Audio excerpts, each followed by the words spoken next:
En la delegación Iztapalapa, habitantes de diversas colonias ya comienzan a utilizar los hidrantes para abastecerse de agua.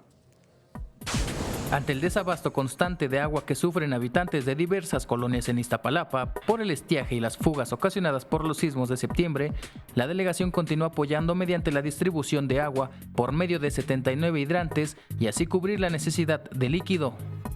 Sí, porque en la casa no cae gota de agua. Yo vivo al fondo.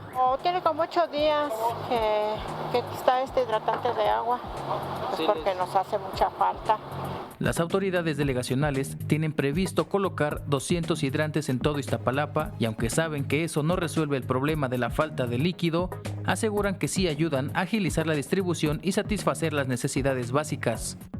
Yo ahorita lavo, pero hay que acarrear, porque lo poquito que nos quedó para el servicio de la pura casa, baño de bañarse, baño del sanitario.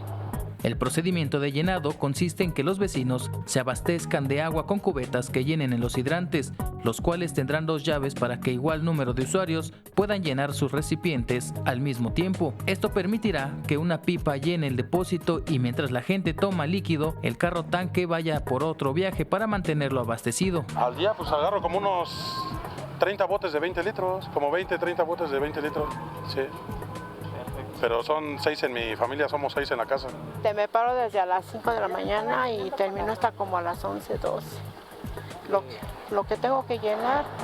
Del total de hidratantes que se instalaron ya en la delegación, fueron en Ermita Iztapalapa, en Paraje San Juan, en San Lorenzo, en la Dirección Territorial Centro, en Aculco, en Estrella y en Cabeza de Juárez. Con imágenes de Javier Martínez, Héctor Mendoza, 21 Noticias.